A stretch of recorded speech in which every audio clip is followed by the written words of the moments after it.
Hey everybody, it's Ryan with West Coast Stamp Company and stampcollectors.us.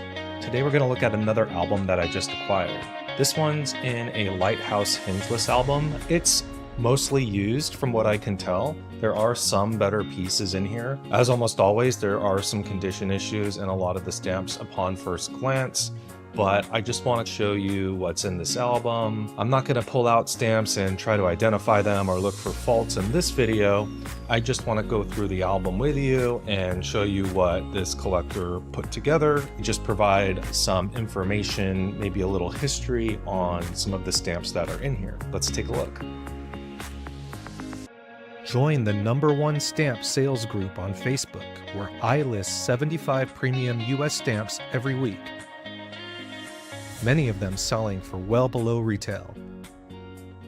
In fact, many stamp dealers are buying from my group and are making a profit on what they're buying. Just search for US Stamp Shop on Facebook to get better deals on better stamps. And also, please like this video and subscribe to my channel to help support the stamp collecting hobby and allow me to make more videos just like this. Okay, here's the first page, and we have, starting with #1 and #2. This red cancel looks a little more on the bluish tone or purplish side to me than you usually see it in a much more warmer red color. I'll take a look at that cancel a little bit closer. Okay, and then next to that we have a Scott #2. This one with a bit of a red cancel here. I can't really tell on the head. It looks like maybe there's some pen or other blue type cancel here. I'll have to look at that a little bit closer. And then we have what looks to be a #7. That's a type 2 1 cent. Followed by the 12, 17. These two look very good. The cut of the stamp is going into the design, so that gives it very good centering. A lot of people might get confused when I say very good centering, that the centering is actually very good. Unfortunately, that's not the case. Very good is one of the lower grades that a stamp can get, going from very good to fine to very fine to extremely fine to superb, and then finally gem 100. So when I say very good, I really mean that the centering's pretty poor on it. Now, there are some grades below very good, such as average and poor. I usually start at very good just because anything that's less than very good, it's all going to be way off center stamps that will usually have the same value. So I don't know that I see a lot in terms of value increases from, say, average to very good. Now, if you're factoring in faults as part of the grade, then perhaps you might find it beneficial to use some of those lower ones. I've really just simplified my language on my Facebook group and websites that very good is at the very bottom of the grading list. So when you hear me say very good, that's what I mean. Like I said, these are very good centering. The #7, I would call that probably fine to very fine. It looks like the frame line is showing here on the top and it's complete at the bottom. Really tough to get both of the top and bottom frame lines in the stamp on this issue, so I'd call that probably fine to very fine. Then you have here a 24, type 5 1 cent. This looks to be a 26, which is the type 3 3 cent. With a continuous line frame there. And then over here we have the 12 cent. This looks to be a 36. I'm not seeing any broken lines here, but this is the perforate design of the 12 cent. So this was a right sheet margin where the stamp was on the right side of the sheet.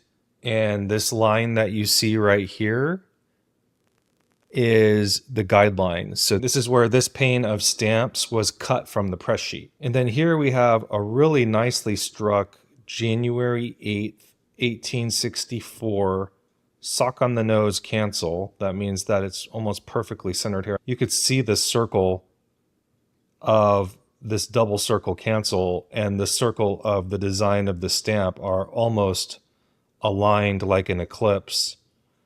And so that's really nicely centered on there. The cancel itself is not struck as deep or as clean as it could be, but I could still make it out that it's a New Orleans cancel, 1864. Okay, and then you have a 24-cent next to that. On the next page, we have a Scott number 9, where you can see how close the stamp below it was to this design. A nice cut in here. Took real precision when cutting these to get a full design on the top and the bottom. You can see here showing the stamp just below it how close those actual designs are from each other. I would call that almost, it's less than a millimeter. Then here you have a couple 11s, followed by a few more 36s here, and another with the guideline in the right margin here. Another example of that. And then a 37, which is the 24-cent, and 38, which is the 30-cent. Which this one looks like it has both black and red cancels on it. Okay, and then the next page. Here we see a strip of 3 of the 36. This collector really liked 36s, it looks like. And these both appear to be type 5s, which would make those Scott number 24s. Another 26 here. And then down here we have a few of the 10-cent issues, the different design variations of those. On the next page, we have some of the 1861 issues. I'm not seeing any in here of the 3 cents that look pink or even rose pink to me. They all look to be rose color, so just a regular Scott number 65 on these 3. And then this green cent does look to be a dark green shade of the 68, so that would be 68A. And then a couple of the 12-cent denominations and a couple of the 90 cents down here at the bottom. On this page, we have a few more of these 1861 issues, including the 2, 5, 15, and 24-cent denominations. All of these centering on these looking very good to fine. And then on the next page here, we have a few of the grilled examples, most likely F grills on these, but we'll have to take them out and look. This 2-cent is larger. That's definitely going to be an E grill. So these ones all look like E grills. Yeah. These all look to be E grills. And then on the next page, here are the F grills. Now, a little tip to know here that the 30-cent and 90-cent grills only come in F grills. So if you come across a 30-cent or 90-cent with a grill, this is going to be number 100 and 101. And the same thing with the 5-cent. So if you come across the 5, the 30, or the 90 with a grill on it, it's going to be the F grill varieties. Couple nice little leaf cancels here on the 10-cent and 12-cent. And then the 30-cent has a nice red cancel. And the next page is the pictorial set of 1869. And this looks to be complete. It has a type 1 of the 15-cent, which is about 4 times the catalog value of the type 2 here. The Scott catalog will show you what the differences are between these two, but the easiest thing to look at is this. On the type 2, there's this little kind of diamond shape at the top within the frame line, and the type 1 doesn't have this blue frame line at the top at all. It's just empty space there. And then you've got the 24-cent, 30-cent. I can see a little tear here on the edge. The 90-cent looks really nice. I could see a little tear here at the bottom, but it's lightly canceled. Now on this page, this is supposed to be the reissue without grills, but I can already see a grill in the 6, maybe even the 12. So I'm not sure if the collector was aware of there not being grill marks on this issue or not. There are not supposed to be grill marks on the reissued versions, which are a lot more rare and valuable without the grill versus the original ones with the grill. Okay, on this page we have the large banknotes. Looks fairly complete, all used. This 7-cent looks to be very well centered. I'd call that very fine to extremely fine, but it looks like there might be a little bit of perf issues happening here, a couple little faults on these perfs. Oh yeah, I can tell on the backside there are some perf faults here. Unfortunately, I don't think that one would stand on its own in terms of resale. I also noticed 1 cent is the issue where the plate is more dark at the top and all of the details, the lines that are normally found in the background lattice of this design are completely inked out. So it's a much more filled design here at the top. And the color usually is a little more of a duller, even gray blue on this one. So that's not the right issue there. On the next page here, we have some more of the large banknote examples. This one has a few better looking cancels. The 7-cent has these geometric New York cancels, which are very common on the 7-cent. And there's a nice star shape here on the 2-cent. And then these 5 little circles here on the 3-cent is interesting as well. A few better examples there of cancels. These are the grilled issues, and there's a 7-cent here. I can clearly see the grill on it here. I'll have to take a look at that to make sure that grill measures correctly and looks correct. I usually always send in grilled varieties that have a catalog value of around $400 or more, just to make sure that it's an authentic grill. Lower than that, if it was well centered, I'd probably send it in for a cert as well. But because the lower varieties, usually with some faults, the sale price of those are going to maybe not justify paying for a certificate on those. But with the large banknote series, 6-cent and up, I would definitely get a certificate on them. Even if you see there's faults on them, knowing that the grill is authentic and not fake will make a buyer confident to purchase it from you. There's just so many fakes of these grills floating around out there. On the more expensive stamps, you're going to want to get a certificate of authenticity, whether you're buying or selling these. And here is the next page, more large banknotes. Not seeing anything that's standing out as very well centered. There's a stamp here that is backwards. What is this? This is an Argentina stamp for some reason, just plugged in here. It says American banknote. Maybe this is a placeholder for this stamp. Haven't really seen it done like that before, but that appears what it is. And then the next page we have some more of these used large banknotes. Here's a 218 with a straight edge and a very damaged 217.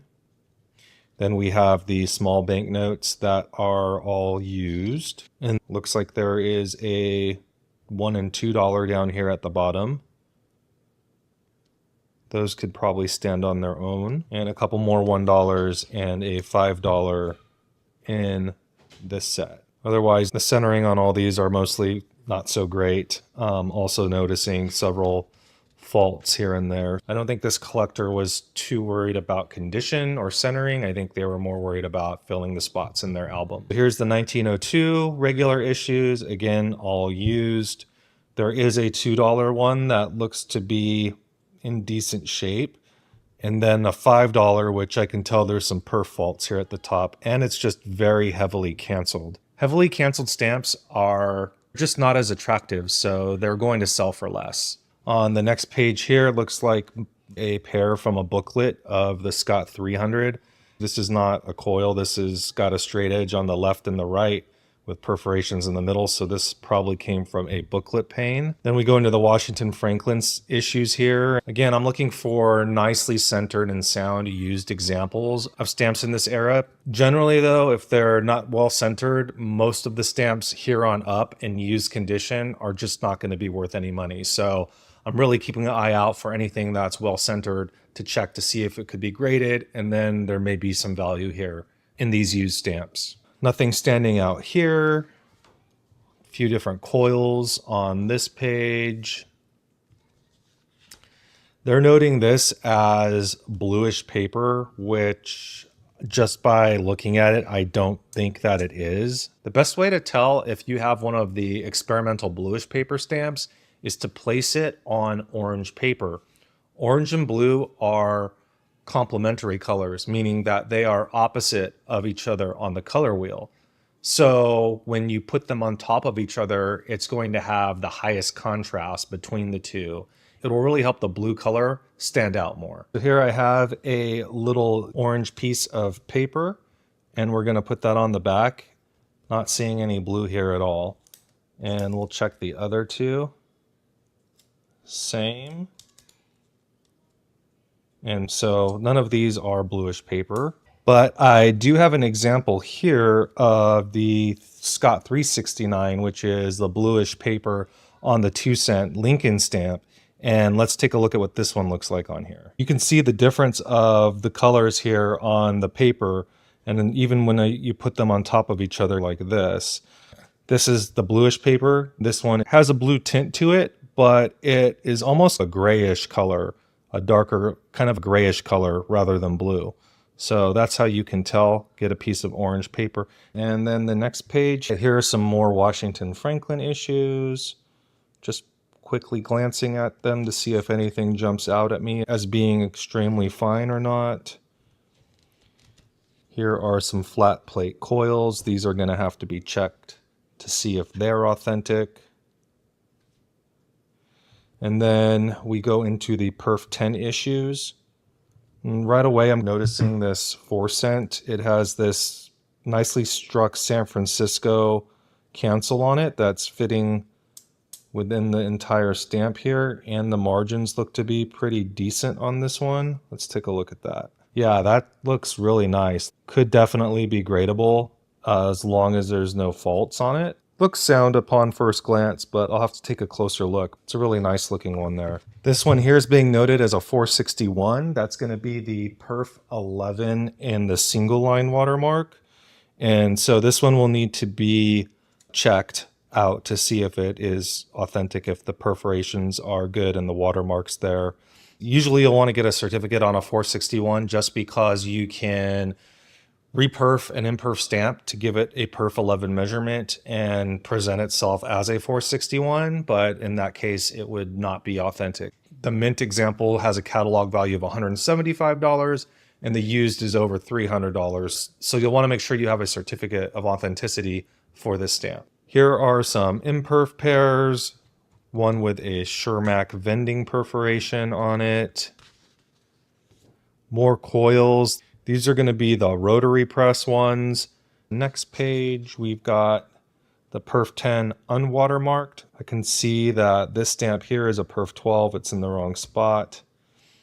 And here you have the $2 and $5 reissues from 1903. It's $4.79 and $4.80. And here you've got the unwatermarked rotary press coils.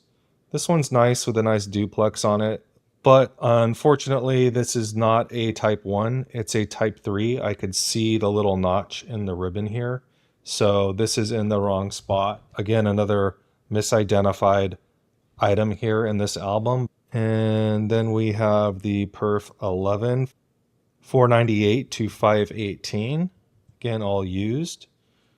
This one's got a nice impression on the back of the $1. This is the 518 and it's got this reversed imprint. So this is not an error in terms of it being printed on both sides.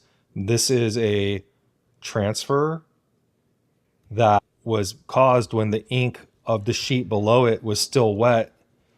This sheet came down on top of it.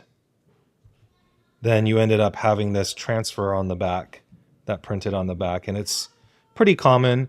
This one's pretty clear, pretty complete design, a little bit darker than what you usually see. Some people may find that interesting to collect. I don't think it adds any real kind of significant value to this stamp. Something interesting there. All right, and then we have the 523, which is going to be the red orange, and then we have a 547. That's the carmine version of this. This one looks like the right bottom corner has been separated. And a 524, which is the $5 issue. This design is both heavily canceled and has perfins, which are these little holes that you see punched in it. Down here are the offsets, and in the offsets I see there is this type 7. Down this type 7 looks to be pretty well centered. It's a little larger on the top than the bottom from what I was seeing in this and on the album page. I would call that very fine on this one. Maybe very fine to extremely fine. And finishing up with some more Washington Franklins. There's the 1922 definitives used. And then here we have the coils. Here is a type 2 design of the coil. That's a 599A. Unfortunately, in used condition and as a single, that one's not going to really have any value to it. These are the coil waste issues. This one looks like the rotary perf 11 by 10.5, so I don't think this is the coil waste version of it. It's too narrow. Down here are the perf 10s. This 2 cent looks to be like a Carmen Lake color. I'll have to look at this one a little closer, but it's pretty dark and purpley. If you can really see that too well on the camera, but I'll put it next to like these red stamps or these carmine stamps here. You can see, maybe see the difference in color between these. This one definitely has a lot of purple in it. And then here are the rotary issues of this design. I think this collector really wanted to stick to collecting used stamps only. Next up are the commemoratives. Going back to the Colombian issue here, and we can see that they're missing the $1 and $2, but they have the 3, 4, and 5. The 5 looks to be very heavily canceled on that one. The 4 looks to be either unused or lightly canceled. Oh, it actually is original gum. This is the first mint stamp that I've seen since we've gone through this album, which is interesting because this is a high dollar stamp. Although I do see a couple little stains on it, some faults, which will affect the price. Then we have the Trans-Mississippi issue next with the $2.92 and $2.93. That's the $1 and $2. Here is another one of the bluish papers. I could tell that this one already looks to be bluish just at first glance. We can put it on orange paper again and see how that looks compared to the non-bluish paper. So that gives you an idea the difference between the tones and intensities of these stamps with the bluish paper on them. But unfortunately, this 369 looks like it's reperfed on the right side there. The holes are just, these points, these little teeth are just coming to a point. They look very pointed, and that's just not how the perforation should be on a stamp. Here are the Pan-Pacific issues with the Perf 10. And then we have a white plain sheet here. This one is mint, the second mint item that we've seen in here today. This is the top right position of the press sheet, so this will not have the dot on the S variety. That only comes from the bottom left position. This is top right. We can tell that because it's got the large margin at the top and the large margin at the right. So this was at the top right of the press sheet. And here we've got a couple Zeppelin postcards. So here's the 65 cent. The stamp itself looks to be very fine on a postcard. And then below that is the C14, and this is the $1.30. Unfortunately, this looks like there's a lot of glue. Maybe this was re-glued back onto this postcard at some point very sloppily, or it could be the person who put it on here had dirty hands or was smearing it around once they licked it and stuck it on here. They weren't really caring how nice it looked, but whatever the case is, there's some staining around the stamp here on the card. I'll have to check to see if the stamp itself is stained or not. That could affect the value. On this side here, this is just another World Flight cover with a $1.04 stamp on it. Here's the Kansas-Nebraska set in used condition. Also not seeing anything centered on those. Everything else appears to be used. Probably go through some of these issues here in the 1930s and 40s to see if there's anything centered and used that might be worth grading. But other than that, all of the material thereafter is basically not going to be worth much retail wise. The value in this part of the album all the way back in used condition is going to have no value at all in terms of the value of the stamps. Hey everybody, it's Ryan with West Coast Stamp Company and stampcollectors.us. Today we're going to be taking a look at a new album that I just acquired. This one is pretty neat. It's mostly mint and it has nearly every design issue covered. Let's take a look to see what's in it. This is a Scott Minuteman album. Usually these are more of a youth type album than a serious collector, but as you're going to see in here, this collector really put some money into his collection. I have not inspected each one individually yet. I'm not going to do that in this video either. This is just to give you a quick preview to see what's inside this album. You can also see that the album has been taped here at the sides. It's been through a lot of years, but let's take a look and see what's inside. Join the #1 stamp sales group on Facebook, where I list 75 premium US stamps every week, many of them selling for well below retail. In fact, many stamp dealers are buying from my group and are making a profit on what they're buying. Just search for US Stamp Shop on Facebook to get better deals on better stamps. And also, please like this video and subscribe to my channel to help support the stamp collecting hobby and allow me to make more videos just like this. On the first page here, this looks to be just a homemade page with clear mounts. We've got a 573 up here in the corner, C3, E7 at the top, and this is the parcel post set here. Mostly looks all mint. There's a couple maybe duplicates in here that appear to be used. This 25-cent looks pretty well centered, although it's got a little mark on the side there. Nice parcel post set. On this page we have some newspaper issues. These are likely the lower valued issue with a single line watermark. Next page we have a couple C11 plate blocks. On this side we have a #1 with a pen cancel, and then it's written out paid 5 cents from Richmond. The cover looks to be in pretty bad shape, lots of tears here. Now that I look at it, it also looks like there's a red cancel on it. So it's got both a pen and a red cancel. On this page, we're starting with the first issues here. Here's another #1 and a #2. #2 looks like it's barely 4 margins there. And then these are the designs of the 3 and 4, but I can already tell by feeling it here that these are card proofs. These are still worth a bit of money, but they are not as expensive as the actual Scott 3 and 4. Proofs are usually a lot cheaper than the actual stamps. Plate proofs might be a great way to fill spots in your album for those more expensive stamps. Okay, down the page here we have 1 cent. I can't really see without a magnifying glass what design type this one is. It does have a light cancel on it though, so this one is used. And then over here is an 11A, so this is going to be the dull red color. It is a type 2. It has a small double frame line here on the right. Next to that is the #12, 5 cent. This one is also lightly canceled. It looks to be just barely 4 margins, but I'm seeing 4 complete margins here on this guy. Then below that looks to be a #15. This is going to be the type 3 design of the 10 cent.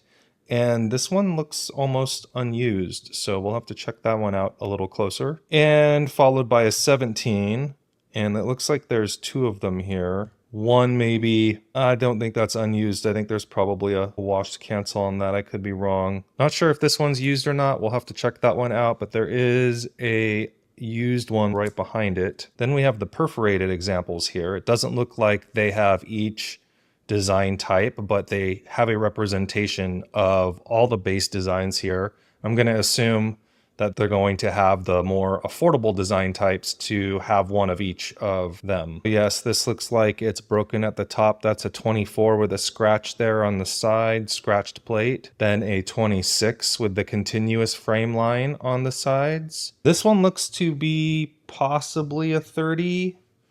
Might be the orange brown color. We'll need to look at that one under a little better lighting, but that one might be the 30 or 30A, but it is definitely a type 2. And then a 35 on the 10 cent, that's a type 5. And the 12 cent is a 36. This one looks to be a complete frame around the top there and on the side, so that's a 36, not a 36B. And then a 37 is the 24 cent, and then 38 is the 30, and 39 is the 90.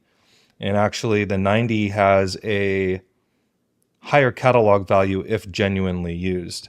If you ever come across the number 39 that's used, you're going to need to get a certificate of authenticity for that because cancels are often faked on this issue.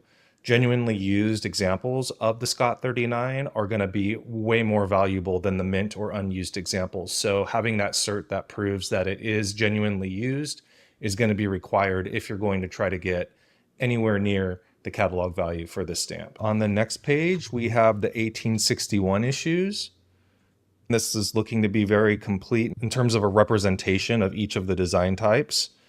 These all look to be unused as well. There is a pretty nice cancel down here on the 30 cent. Nice July 4th, so 4th of July, 1862. That would have been during the Civil War.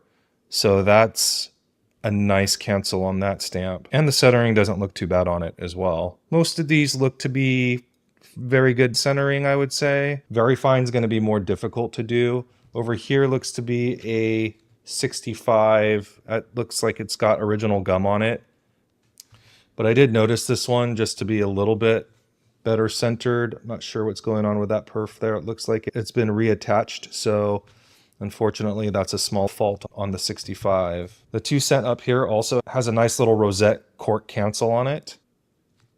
Okay, let's check out the next page. Here we have different grilled varieties. Like I've been seeing in this album, this collector didn't try to get every design type. It looks like these grill varieties may also be mixed, but if they're gonna go for the cheaper grilled varieties, then they would be going for the F grill. The first 3 issues look to be unused.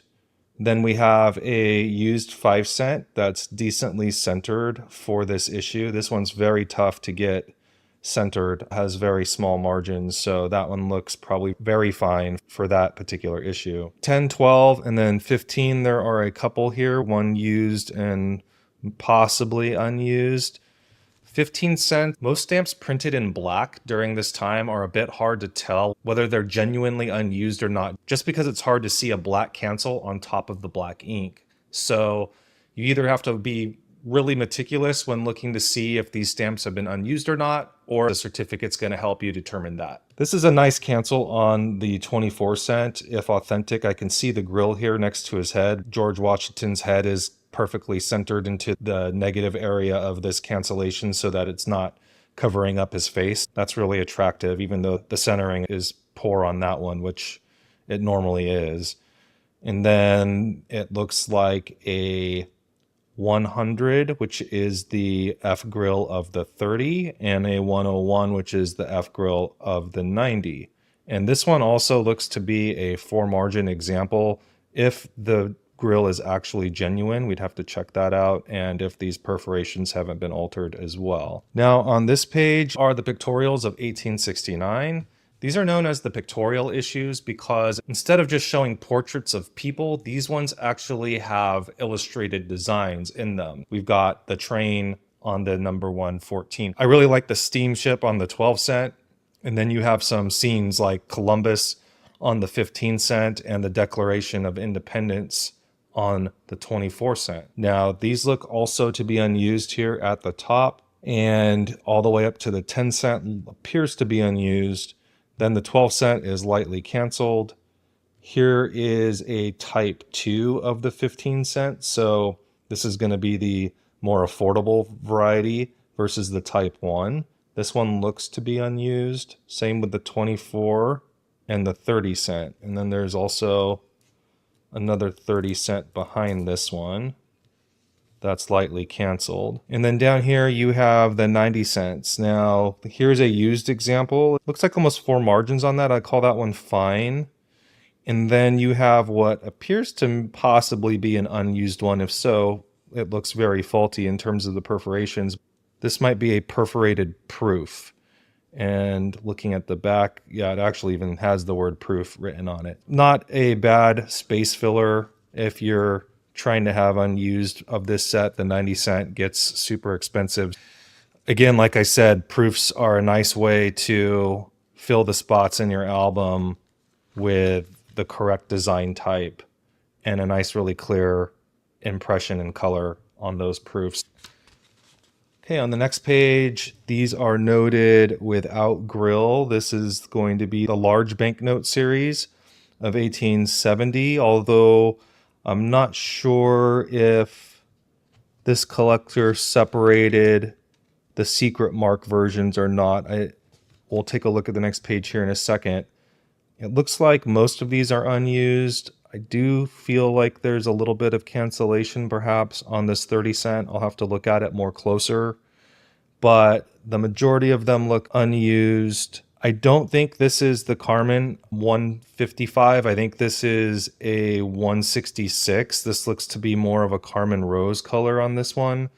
So one might be misidentified here on this page. On the next page, these are the secret marked versions of the large banknotes. And here you can see that the 24 cent is space filled with a proof. This space filler is filling the spot for Scott number 164. Scott 164 is so extremely rare that it has a catalog value of over $350,000. This collector is using a proof in its place, but I often see a lot of stamp albums that don't even have a spot for the 24 cent. I don't think most collectors are going to obtain one in their lifetime. To have that empty spot in the album just feels wrong because you're not able to complete the page.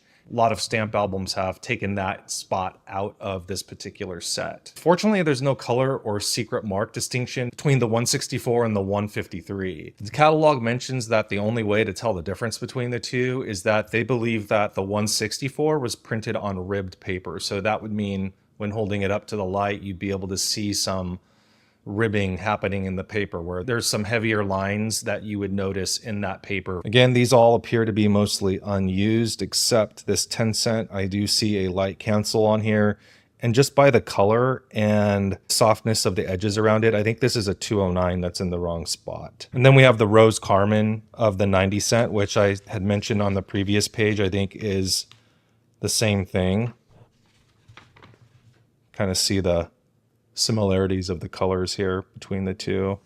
This one's a little bit warmer even than this one, but I think they're both the Rose Carmen. All right, on the next page is going to be the soft porous paper on these issues.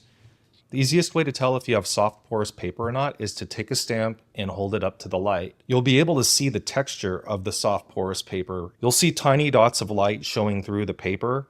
And when held up with a regular stamp, you'll definitely be able to tell that the soft porous paper is much thicker. So on here we have a couple different color changes, the 3 cent over to vermilion, the 30 cent over to orange brown, and then you have a 218, which is the purple design of the 90 cent.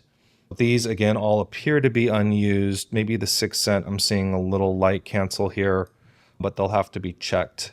And then on the next page here, we have the 1882 issues, and these ones are going to also look unused. The 6 cent up here, that's a really nice color on that one. The 6 cent is in the deep brown red color. This looks really nice, really strong impression and color on that one. Now we go to the American banknote designs. They're also called the small banknotes of 1890. And this looks to be a complete set. It's got the lake variety of the 2 cent. Not seeing any caps on these twos. Noticing a little bit of faults on some of these as we go through here. Again, condition is going to be a factor. A little bit of staining here on the 15 cent. The 30 cent and the 90 cent are going to be the better stamps of this set. It definitely looks really nice when you have a fully completed mint example of a set like this. It just really shows you how these stamps were originally supposed to look together when they originally sold, and you get a good feel of what they were originally supposed to look like before they were used through the mail and had cancels put on top of them. Having a complete set like this on the page, and like the other pages we've been seeing, just looks really nice. All right, next are the Colombian issues. These are going to be through the 50 cent on this page, and they all appear to be unused as well. And we have the dollar value Colombians, also looks complete and unused here. The $4 has pretty nice margins. I would say that's very fine, maybe a tad better. I'll have to look at that one a little closer.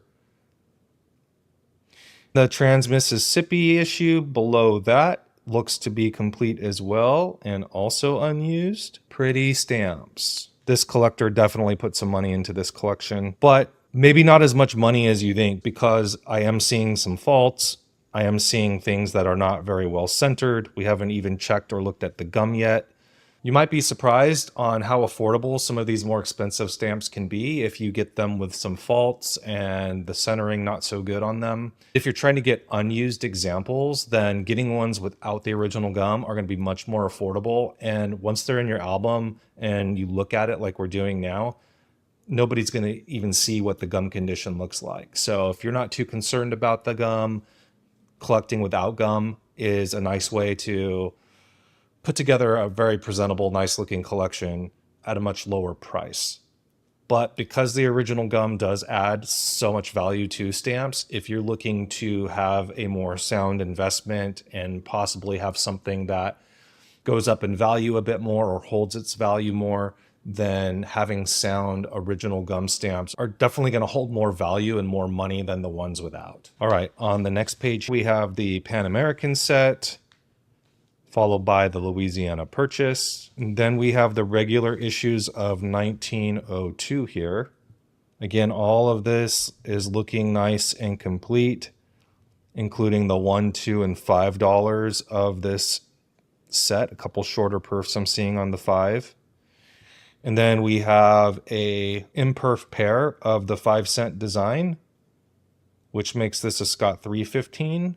And what's nice about it being in a pair is that you are 100% certain that this is a legit imperforate. Scott 315 is often faked. We'll find a 5-cent of the perforate issue with large margins around it and simply cut those off and trim them to make them look like the imperforate version.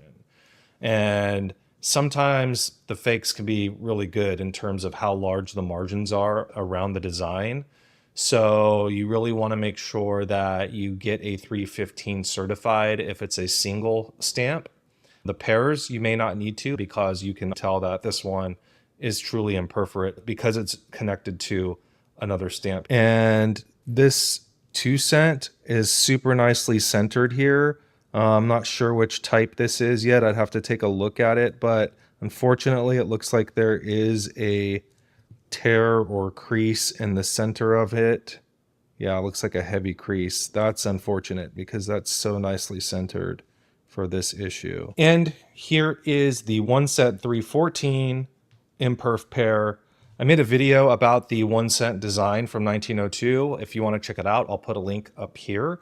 And I go over all the different variations of this design and why a lot of people on the internet are claiming that it's one of the most rare and expensive stamps that are known. Unfortunately, it's just really not the case. There are a couple issues that do have this design that are pretty rare and valuable, but for the most part, what you're going to find, even in a nice high value collection like this, are going to be the lower value Scott number 300 and Scott 314. Next, we have the Jamestown set and what looks like the bluish paper of the Lincoln Memorial. That's 369. Seeing some condition issues on some of these.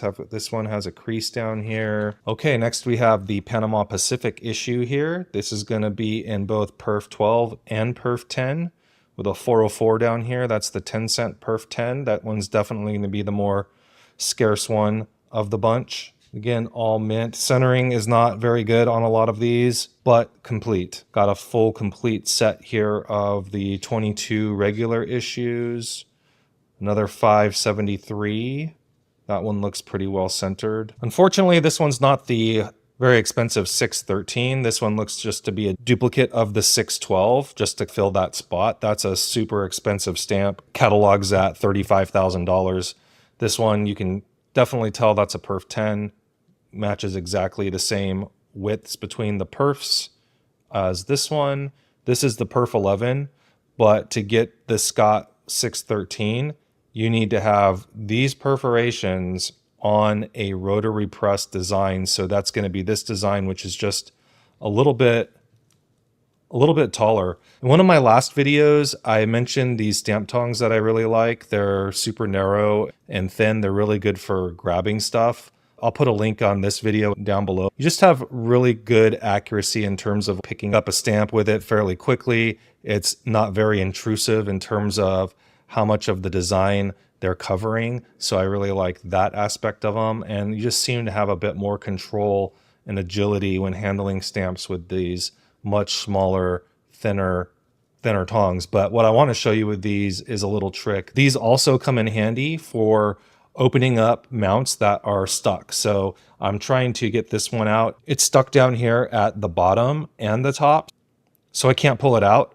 But what's nice about these is I could easily slip it under ever so carefully, and then I just bring it out and pull over, and it acts like scissors almost, or like a blade. That's how sharp these are. You do need to be careful with them a bit, but they're really great for opening up stamps like that have been stuck down on both sides. Here's another one. And I could just easily go like that, a little wipe, and now it's free. So they come in handy for that as well. I use these little guys for like everything. I even use them to open up packages. A good utility tool to have when you're collecting. The rotary design, which is this one in the Perf 10, you can tell if I line them up here like this, the rotary version is just a little bit taller than the flat plate. You want to get the taller design, but with the Perf 11 on here. Then we have some of the 11 by 10.5 perfs on the definitives. Here is a white plain souvenir sheet. This is the first souvenir sheet that the United States ever released in 1926. Now, this is a bottom left pane position, and I could tell that because the top left has a much larger selvage here at the top, so the paper on the top is much larger. And then usually there's also a little triangle cut out of the corner of the top left position. And here you can see there is a bit of the guideline of where this was cut at along the top here. That puts this in the lower left. Lower right would have the large part of the selvage on the opposite side over here, with the smaller selvage being on this side. So flip-flopped on that. These came in a press sheet of 4, and the lower left position, which is this one, has a plate number 18771. If this was plate 18773 or 18774, then this would be the dot over the S variety that is a little bit more valuable than the regular. And those are only found on the lower left pane position, which this one is. But it's just the wrong plate number that we're looking for on here to check for that dot on the S variety. And we have some more of the fairly common issues here. Is the Kansas and Nebraska sets. Unfortunately, the reissue of the 11 by 10.5 of the 11 cent through the 50 cent, this looks like there's a lot of damage. I'm seeing some staining on these. They are all very poorly centered. Space filler set there. And then you have the Washington Bicentennial issue. And then it looks like we just get into the more common stuff after 1930. I'm not going to go through this whole album, but I am going to go up to the couple issues that I look for as I go into the 1930s here. I'm looking to see if there's anything that's very well centered. These stamps are generally not worth much because they're so common, but if you find one that's very well centered and sound condition and have it graded, it could be worth hundreds of dollars. Not seeing anything jumping out as being superb on this page. And there's a complete Prexy set up to the $5. We don't have the Coil line pairs. That would have been better to have. here. And here we're going into the 1940s. Famous American set. Here's a set of the Overrun Country issues. Here's a Scott 1053, which is the only stamp really worth more than face value out of the 1954 set. The rest of what we have here looks to be pretty common material. This stuff issued after 1935 is essentially worth face value. Unused United States stamps never expire, so you could use them to mail letters or even packages today. You just need to have the right amount of them on the package or the letter to make the current rate. The current first class rate to send a regular letter through the mail is 73 cents. You would need to have, for example, 10 of these 8-cent stamps to make the rate to send that letter using these stamps. I buy and sell a lot of unused postage. It's probably what I mostly buy and sell from a day-to-day basis. They usually sell in bulk for anywhere between 60 to 70% face value, depending on what they are. The higher up you go in denominations, the more percentage of face value you might actually get because you need less of them to put on a package or a letter to make the rate. So a buyer who's going to use these for postage may pay you a little bit more for the higher denomination stamps, especially the ones over $1 in face value. And then it goes up to, looks like 1982 or so with the state birds here. And that's it. I hope you guys enjoyed taking a look at that collection with me. It's a very nice collection, although there are some faults in it. It's really neat to see a lot of those sets complete with unused versions of these stamp designs. You just don't see that every day. This collector did put a lot of money into this collection, even though he was looking for affordable versions of these stamps that have little faults on them or aren't well centered, but it still makes for a very pretty album. Very complete and neat looking, and what a lot of collectors strive to eventually have. Hey everybody, it's Ryan with West Coast Stamp Company and stampcollectors.us. Today we're going to look at another stamp album that I just acquired. And this one's kind of neat. It has some nice cancellations in it. If you enjoy this kind of thing, please be sure to like and subscribe to this video. It will let me know that you like this type of content and you want to still see it. So this album that we have today is in a Scott National album. You can see here it starts at 1845 and goes through 1976. First off, in this stamp album, we have the first and second stamps of the United States. That's Scott number 1 and Scott number 2. This one looks like it has a nice blue cancel on that one. Usually you see it with a red cancel. And then over here on the 10-cent Scott number 2, we have a red cancel on that one. Now I assume this is going to be, looks like, yes, that's a number 7 and 9. Scott 7 and 9, I come across those so often in almost every collection. Because for the 1851 1-cent issue, those are more of the affordable stamps. You can usually find one in decent condition and centering for around $40, $50. They will go up from there. Obviously, the better centered they are, the larger the margins they have, premium cancels and things like that. But they're usually a pretty affordable representation of the 1-cent design from 1851. And then next, it looks like we have some 11s here. Then here we have what looks to be a 14 and 15. And again, just like the 1-cent, the 7 and 9, these are the more affordable issues of this 10-cent 1851 design type. So if you're trying to get an example of this design, a 14 and 15 are going to be your best shot. The 14 has a pen cancel, so that's going to decrease the value. Make sure when you're looking up Scott issues, especially the early ones before 1861, that you're checking to see what the value of the stamp is with a pen cancel. You'll usually see that at the bottom of the list of premium cancel types. You'll see it'll say pen, and then there will be a lower value if it has a pen cancel. This Scott number 14 has a pen cancel, so it would be valued less than what the standard catalog value is for this issue. The 15 looks pretty nice. It has nice clear margins on all sides, showing a complete design. I'd call that very fine, maybe very fine to extremely fine, although it's coming in a little close here. And then you have a nice cancel on this, what looks to be a 36 or a 36B right there. That's a nice fancy cancel on that one. And next to it, you have this grid cancel with a touch of red cancel here. On the next page, we have some of the 1 cent and 3 cent issues. I'm not going to try to identify all of these in this video. I'm really just showing you what's in this stamp album. To identify some of them, I would need to definitely use a magnifying glass to see some of the little details of the design. So I'll speculate on what issue they may or may not be, depending on what I'm just visually seeing as we go through the pages. Here is what's in the spot of a Scott 22. That would be a type 3A design where we have a broken frame line on the top.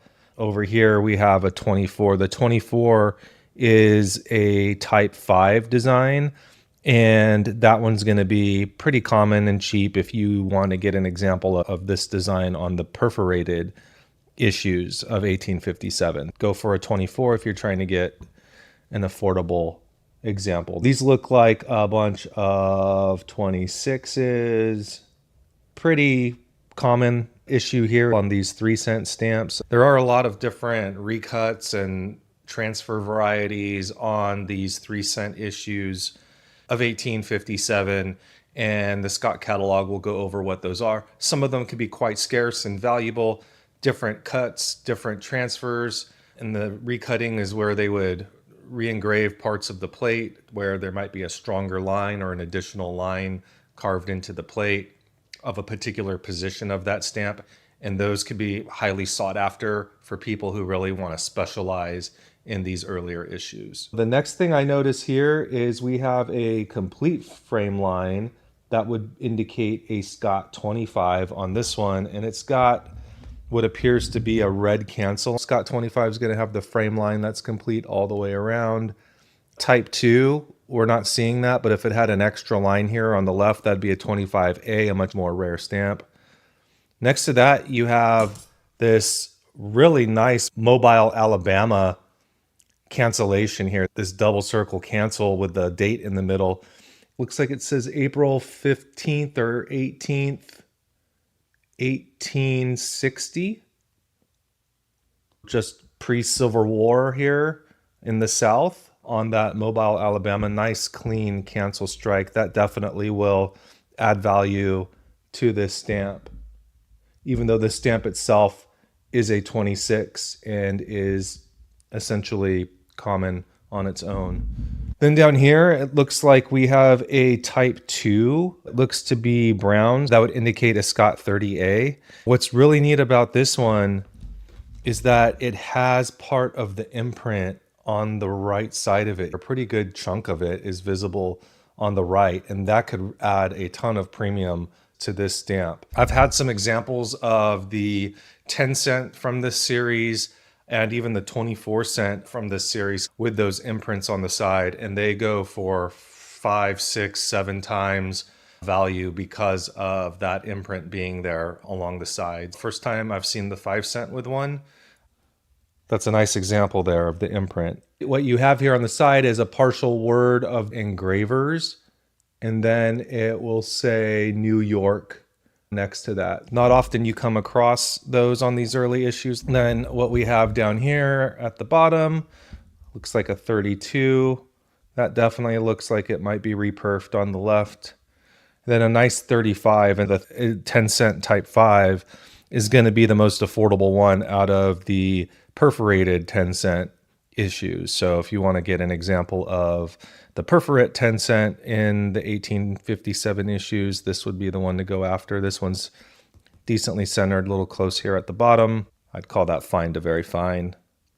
And then we have a Scott 37, the 24 cent here. Next up, we have 1861 issues.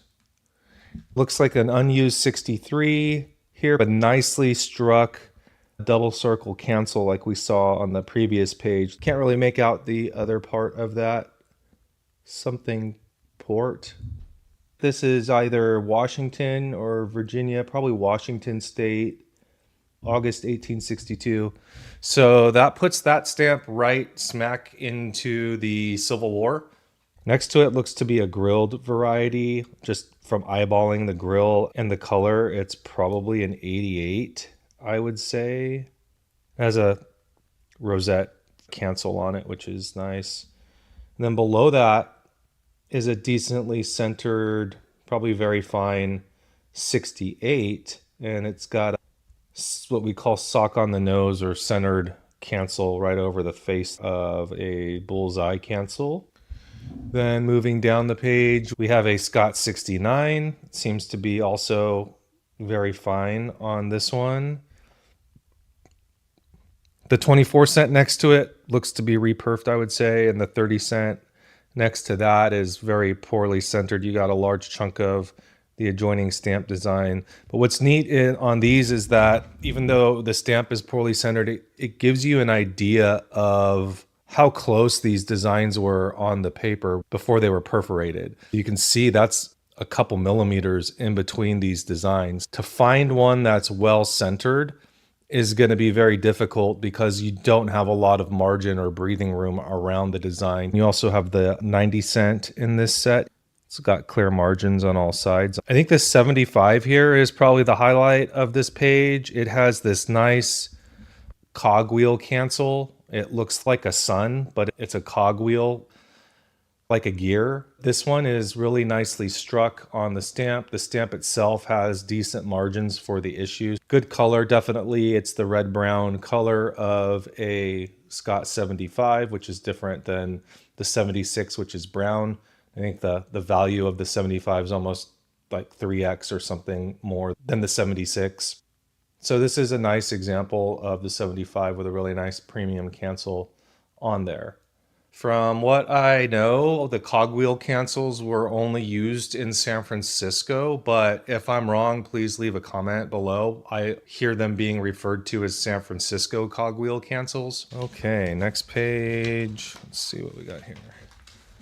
Okay, here we have a few of the grilled varieties of these issues. These will have to be checked, but it looks like they're just E grill and F grill, which are the more common types of grills on those issues. And then on the next page, we have the pictorial set going up to the 30-cent. That's definitely a type 1 of the 15-cent. You can see at the top here, it's nice and clear. It doesn't have the frame on that. We're missing the 24-cent and the 90-cent. Below, they have this 1 cent in the 123 spot, which is the reissue without grill. That will have to be definitely checked. Same thing for the 133 down here. It would need to be soft porous paper for that one to be a 133. One thing I noticed is that the 6 cent is very well centered. It has really nice margins all the way around, but unfortunately it has a couple short perfs down here at the bottom, so that one won't be able to be graded because of that fault. Next page here looks like we've got some large banknotes. Nothing really jumping out to me as interesting on this page. There's some negative H cancel here. This one might be some sort of like Freemason or some sort of fancy cancel. Not too sure on that. Looks like the number 4, but have to look that one up. And then you've got a decent 24-cent here with the red cancel on it. Okay, here's some nice ones on this page. You've got a New York geometric cancel. Very common to see that on the 7-cent, and it's fine to very fine. But obviously what really jumps out on this page is this sock on the nose, perfectly struck star cancel on this 15-cent here. I don't know if you could have gotten that cancel on the stamp any better than that. It really is a pretty cancel, and that definitely will make the stamp valued for that cancel versus necessarily it being completely sound or well centered. In terms of identifying and looking up any sort of premium values that fancy cancels might have, these are a couple of books that I recommend. The first one is the Billig's Philatelic Handbook, and this one covers 19th century United States fancy cancels. This one covers all types of fancy cancels from the 1800s. Some of these are pretty interesting. The book doesn't give you values per se, but it does give you this list of letters here, which indicate value. The higher the letter, the more rare the cancel is, thus the more valuable it'll be.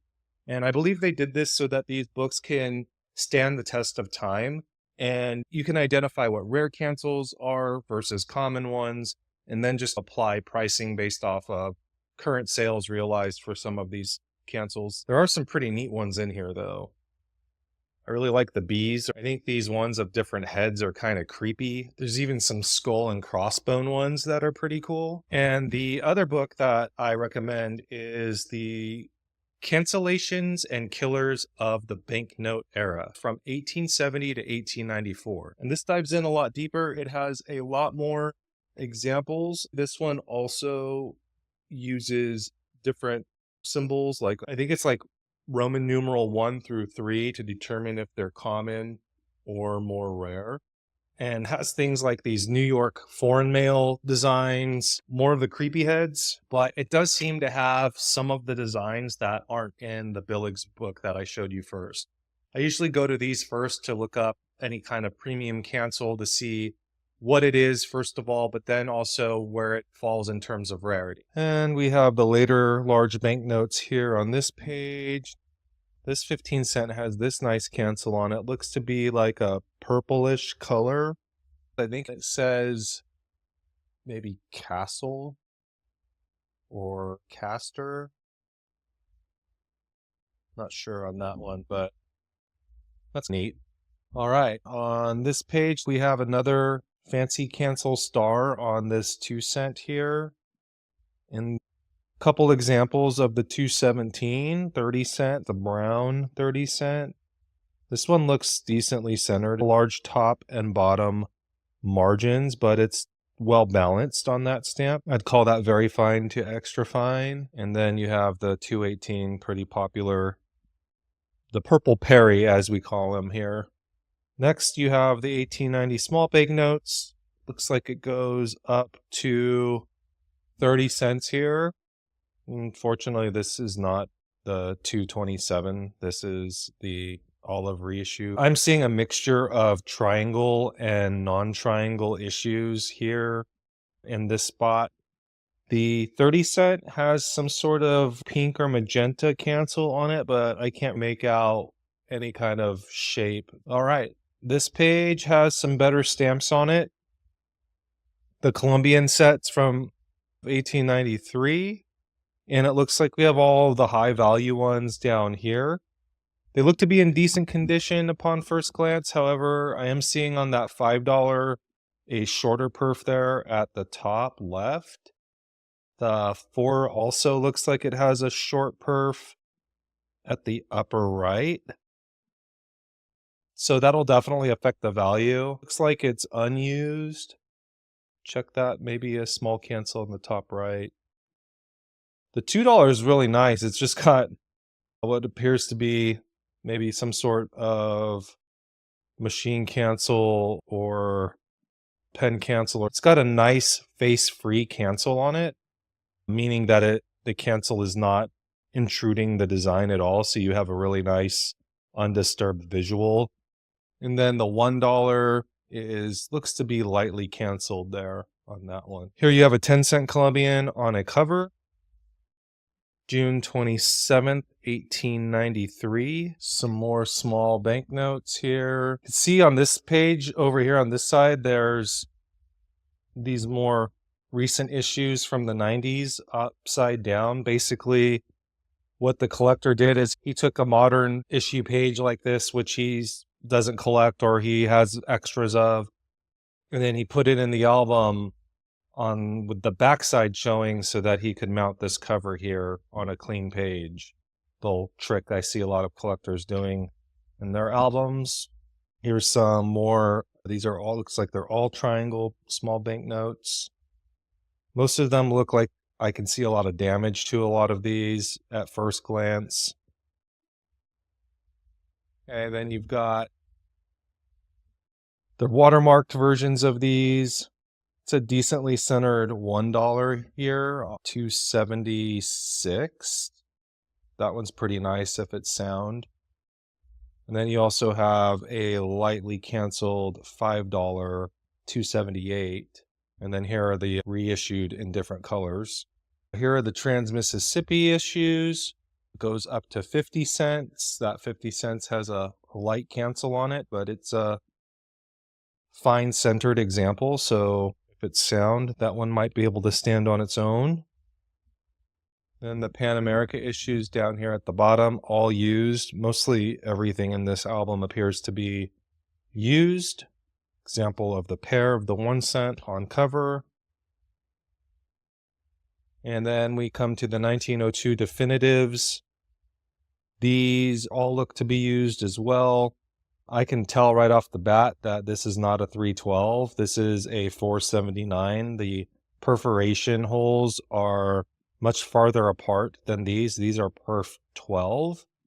And this is the reissue of this design in perf 10. You can just see how much wider the perf tips are on this stamp compared to these other ones. I often see the 479 and 480 as kind of placeholders or maybe even misidentified in the 1902 set. Okay, now we're going into the 20th century here. Again, mostly used material. Not seeing anything jumping out in terms of premium cancels on these or better centering. Flat plate coil, we'll have to measure that and inspect the holes a little more carefully on that to see if it's perhaps genuine or not. As we go into the more modern issues, I'm more focused now, it being a used collection, to try to find some examples that have better centering. Used examples of stamps from the 1910s and onward are sometimes going to carry a higher value than those that are mint, just because of the fact that it's harder to find a well-centered used stamp that is sound and gradable. Some used Washington Franklins here. Nothing too exciting. A couple more flat plate coil pairs that will have to be looked at a little more carefully. Now we're in the perf 10 issues of the Washington Franklins. This 4 cent here looks to be decently centered, but there may be a short perf here on the corner. I'm not too sure. I'd have to look at that one a little bit harder, but if that's a short perf on there, then that's not gonna be gradable. The 3 cent is also nicely balanced, so is the 2 cent. Some more of the perf 10s. These are the unwatermarked versions. Okay, here's a certificate on this one. This is for this 483 over here. It's graded 95 used.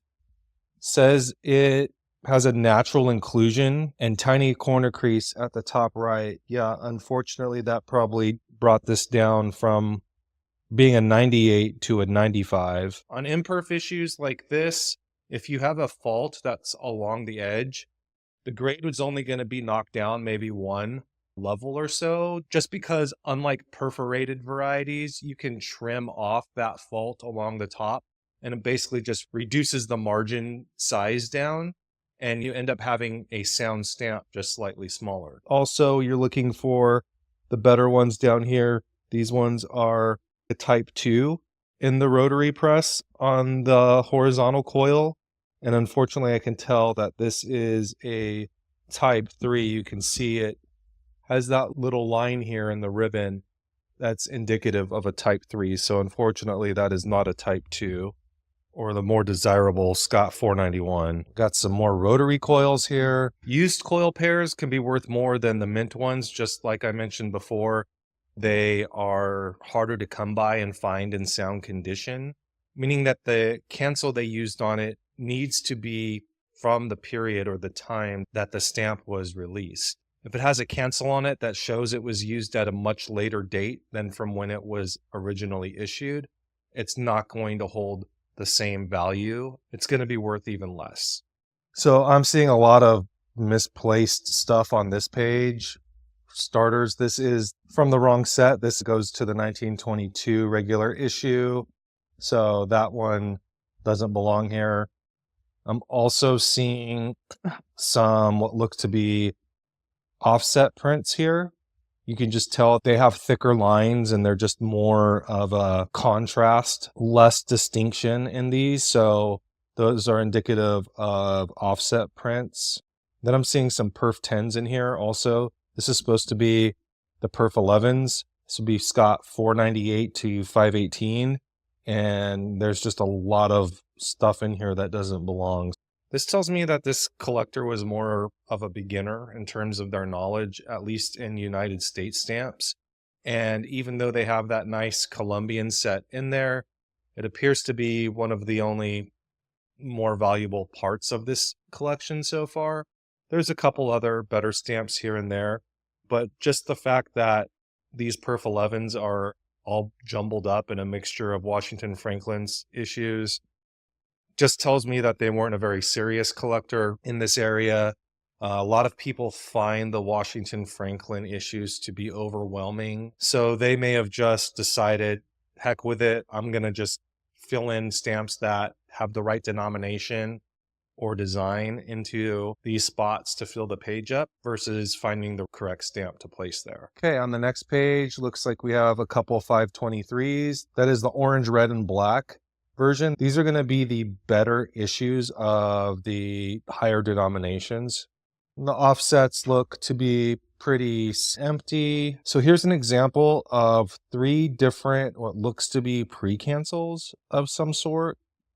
Although it's mentioning on the 1 cent that the city and state are inverted. So the city looks to be upside down, the state right side up, whereas on these 2 other examples, they're both right side up. Not sure if that has any value.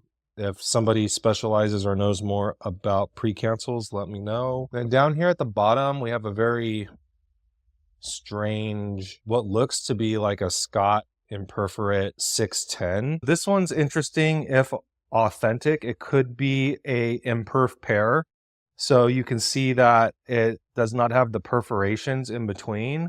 And it does have straight lines on the left and right side, which means that you would have another imperforate pair here on the right, and it was just cut from that to give you this imperforate pair.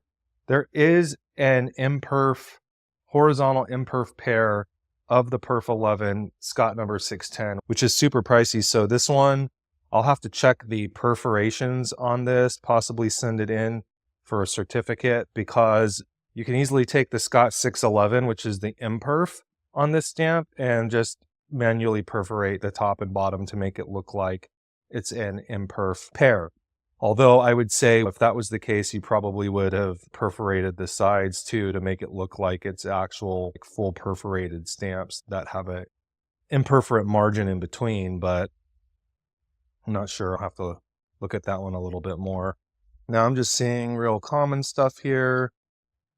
Looking to see if we have anything worth noting. Here is, definitely could tell from the hairlines and the little notch here at the left that this is the type 2 of the 2 cent. That would be 599A, and it's a used example, unfortunately. But even a used pair example of the 599A still has a catalog value of $60.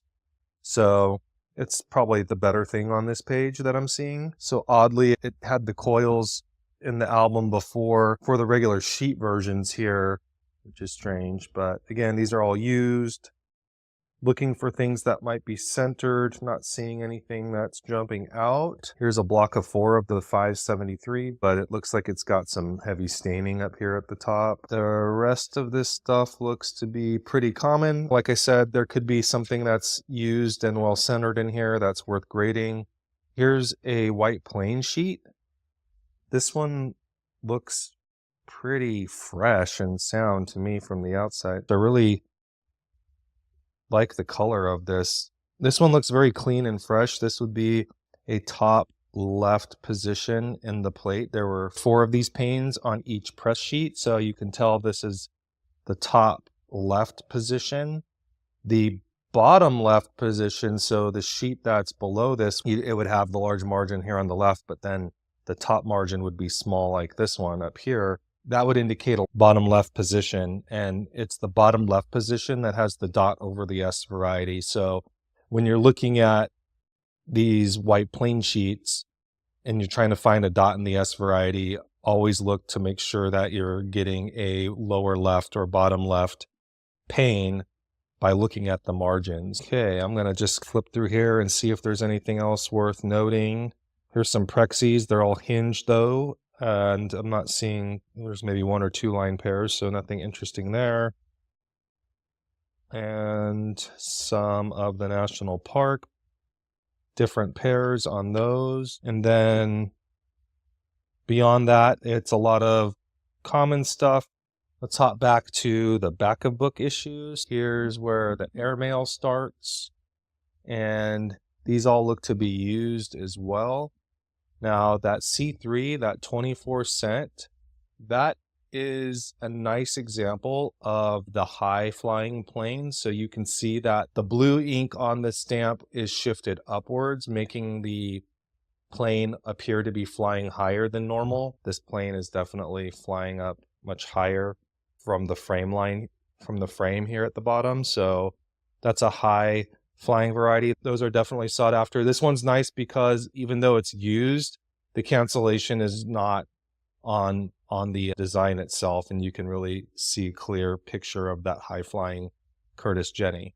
And we have a set of Zeppelins, C13, 14, and 15. These all look to be centered fine. The cancel on the C14 is nice and light, but the centering is not too good.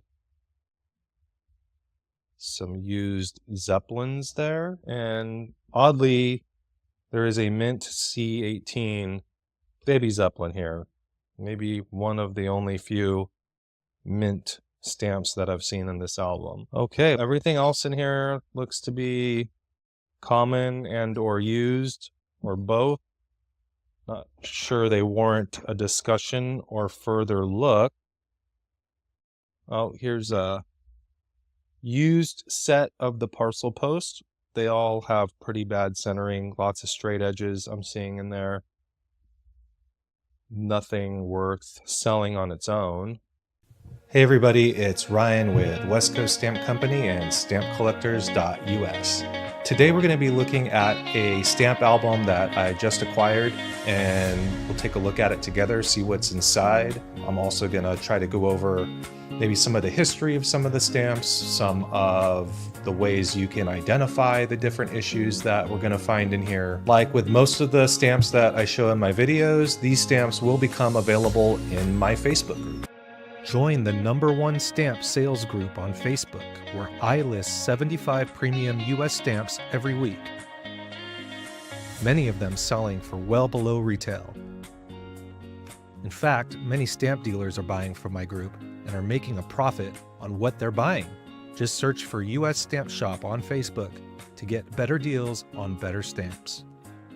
Okay, let's take a look and see what's in the stamp album. All right, so this stamp album starts at 1917 and looks to be hingeless. It has these little clear mounts.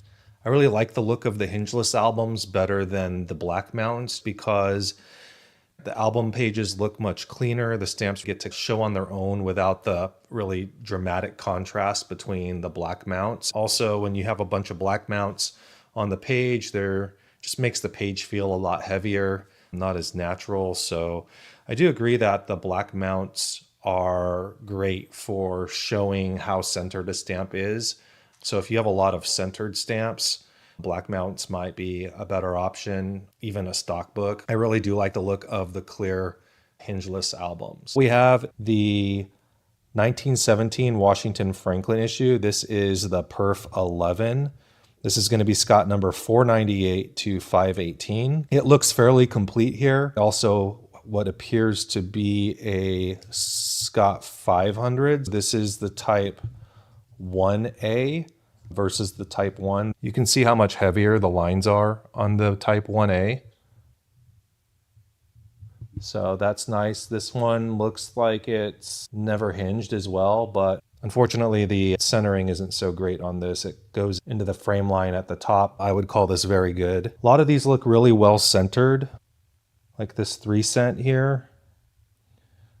It's never hinged, but that looks like it is centered pretty well. That's pretty well centered stamp there. Yeah, that one might be worth sending off to get graded. Consider that one. Let's see, are there any others in here that look like they might be gradable? It looks like for the most part, most of these are never hinged. We want to look at the stamps in this set really starting at the 20 cent and onward to see if they are never hinged and well centered. These are going to be the more valuable ones the higher up we go in denomination. This is what I would call disturbed gum on the back, which is also referred to as tropicalized gum, and that's a result of there being a lot of moisture in the air. It really makes the gum look almost like patches on it. Centering isn't great on this, but it is a plate number single. It has the plate number here on the salvage attached to the left of the stamp. Some people like to collect plate number singles. The 30 cent looks to be better centered than the 20. I'd call that very fine on this guy. It also appears to be never hinged. The gum looks nice and fresh on the back. Then we have the 50 cent, also looks to be never hinged. I'd call the centering on this one more like fine. Finally, we have the dollar value here, which also appears to be never hinged. There's a bit of a gum bend that you can see there. That's a natural occurrence. I don't think that will take away from its value. It's pretty faint. Never hinged example, I'd call this one just fine. It does have the top center line visible on the top perfs, which I believe if you were to send in for grading, although this one's not centered, but if you had a nice centered one with that center line showing on the perfs, it kicks you down a grade. So if you have a very nicely centered stamp and it does have one of the center lines on it, just be aware that it could affect the grade. Okay, and finally down here at the bottom, we have the 505 error in a strip of 3. This looks like it's been hinged on the 505. That center stamp has been hinged. The gum is disturbed on there, which will affect its value a bit. For those of you maybe who aren't familiar with this, the 505 is an error where they accidentally put in the 5 cent, which should be blue, this guy here.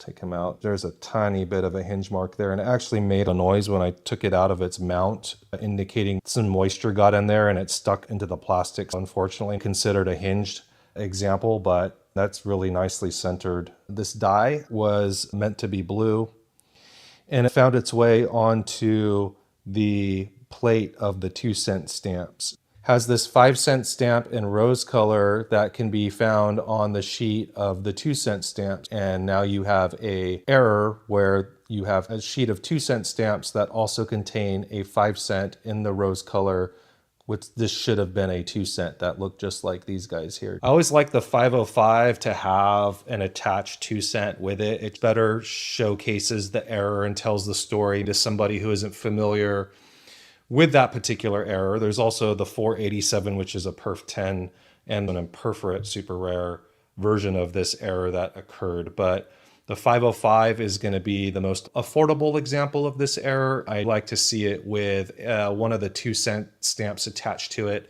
if not in the block, which gets more expensive, but at least having a joining pair showing what it should have looked like. This is what it ended up looking like, showing a very distinguishable error of the 2 cent next to the 5 cent for people who may not be familiar with it. It shows them how this particular stamp is unique. Also, a little fun fact about Scott 498 to 518, the 1 cent to $1 issues.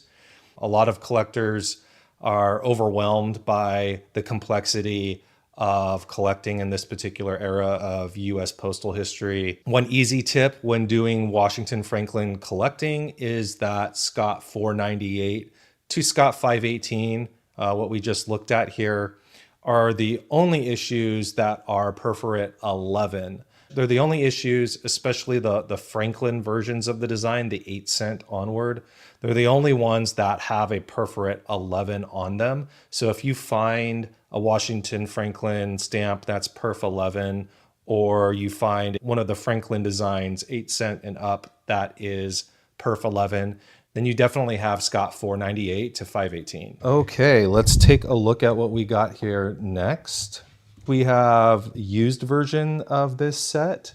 And let's see if that's actually a used Scott 500, the Type 1A. So used example, not seeing anything screaming centered here. Most of them are fine to very fine. Next up, we have some examples of the booklet panes from these issues. The 1 cent through the 3 cent denominations in this set can also be found in booklet panes of 6 stamps. Here you can see an example of a plate number booklet. These are going to be a bit more desirable to collectors of booklet panes. Looks like we also have an example here of an imperforate pair. The note on here says, wow, so this does have what looks to be blind perfs. That's where there were perf holes being punched through here. Although that wouldn't make it the right size of stamps. This looks like a $4.99, an imperforate pair of a flat plate issue, but it's blind perf. It's definitely an EFO. If anyone has some information on that, feel free to comment. Unfortunately, this doesn't make it an imperf pair because you do have these blind perfs. It was perforated, they just didn't punch all the way through. If you ever come across that in other issues, it's not considered to be an imperforate pair. Imperforate pair would mean that there are no signs of any perforations between the stamps. So even though that one is definitely way low there, definitely an EFO of sorts. On the next page, it looks like we have a few plate blocks, the 5 cent, 12 cent, and 4 cent. These are plate blocks of 6. You have to have 6 stamps to make a plate block for this particular issue. Whenever you see in the Scott catalog a value for plate blocks, it will tell you how many stamps need to be adjoined together in order for it to be considered a true plate number block.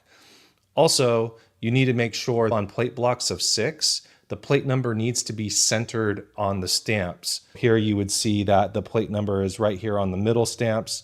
That's appropriate. If you get a plate number that is on the top or the bottom, it's not a true plate block, and it would likely be considered a block of 6 with a plate number. Plate blocks of 6 need to have the number in the center. Plate blocks of 4 need to have it in the corner. We'll go over some of those I've seen in here. We'll take a look when we get to those. 4, 5, and 12 plate blocks.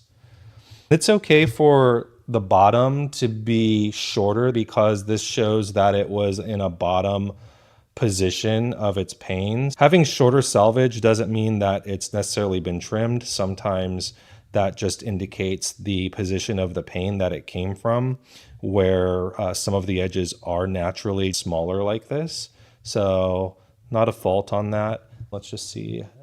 These look to be also never hinged. At the bottom, it looks like we have a block of 4 of the 7 cent. Looks to be hinged at the top here, lightly hinged. Okay, the next page, we've got some more plate block examples. This time we have the 1 cent, another 12 cent, 13 cent, and then a strip of 3 with a plate number on the 6 cent here. This one's actually the claret brown of the 12 cent. On this page, we have the brown carmine version. Yeah, look at the difference between the two colors. Number 512, the claret brown, and the brown carmine is going to be a 512A. So the same issue, but different shade varieties, also noted differently in Scott. However, the catalog value between the two shades is the same. For those that like to collect varieties and shades, there's definitely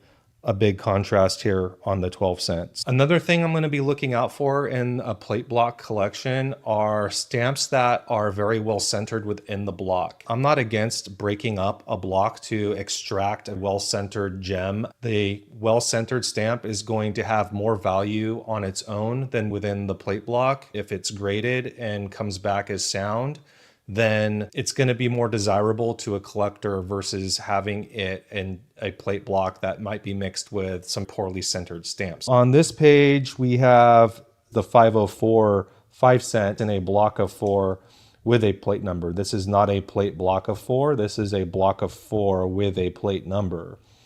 And we have the 9 cent here. Wow.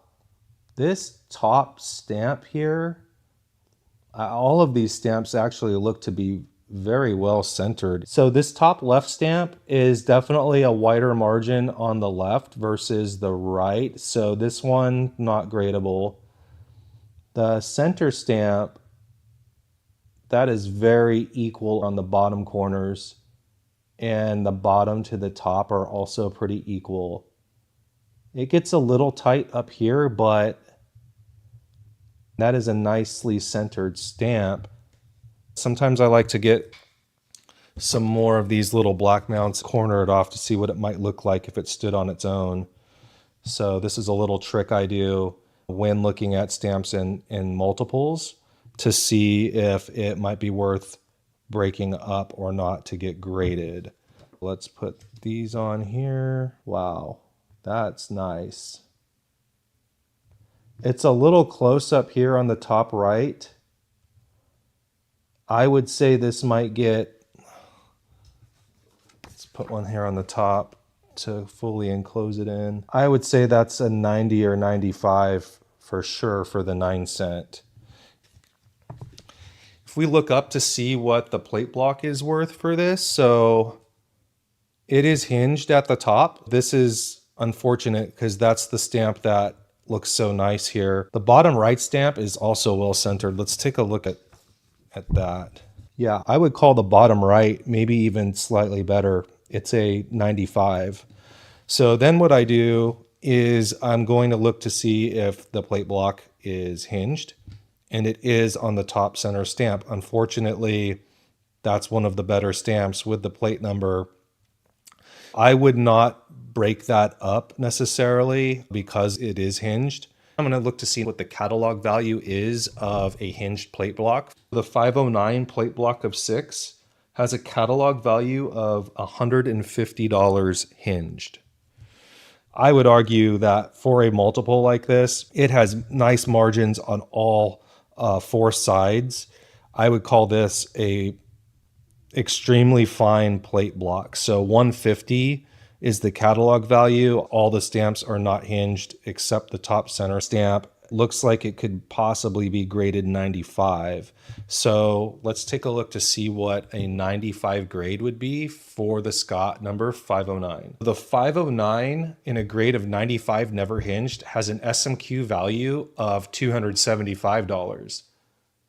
If it gets a 98, it goes up to $750.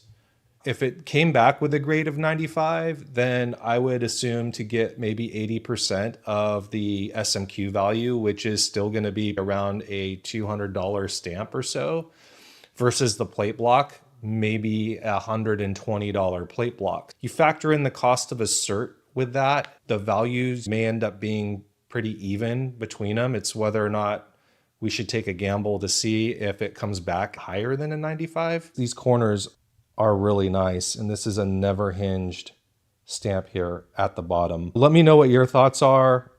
Personally, I will probably end up extracting this bottom right stamp for grading. It just is so nice all the way around versus selling this as a hinged plate block. And then you also have a couple other never hinged stamps that you might be able to sell on their own. A plate number single might look nice in a stock book. Looks like our mount broke there at the top. I'll just hold that in with the remaining bit of it. All right, and then we also have another 504 and a 499. It appears to be in a plate block here. So more plate blocks. On the next page, we have some more examples of booklet panes. These all have plate numbers on them. Some plate numbers could be more scarce than others. I like to reference the Derlin plate number catalog. It will tell you what plate numbers come on specific issues, which is also helpful for identifying stamps. And it will also let you know if those plate numbers are rare or scarce. Finding plate numbers on booklet panes are a little more rare. There's only a single position on a sheet where they make the booklets from that actually have plate numbers on them. And on the next page, we have some more booklet panes. Here's a 502. This is the 3-cent Type 2. Unfortunately, it's got some staining on the left edge. Couple different shades of the 499. All right, so on this page we have what appears to be a Scott number 519. This is the 2-cent spelled out TWO, like you see on the older Washington Franklin designs. But this one's with a perf 11, which is generally only found on the 498 to 518 issues on the Washington Franklins before you get to the offsets. So easy way to identify. If you come across a 2-cent with a perforate 11 around it, it could be a Scott 519.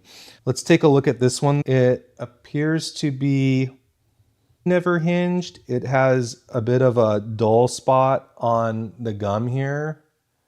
So I'm not sure if that would be considered previously hinged or hinged. Let's look a little bit closer at this.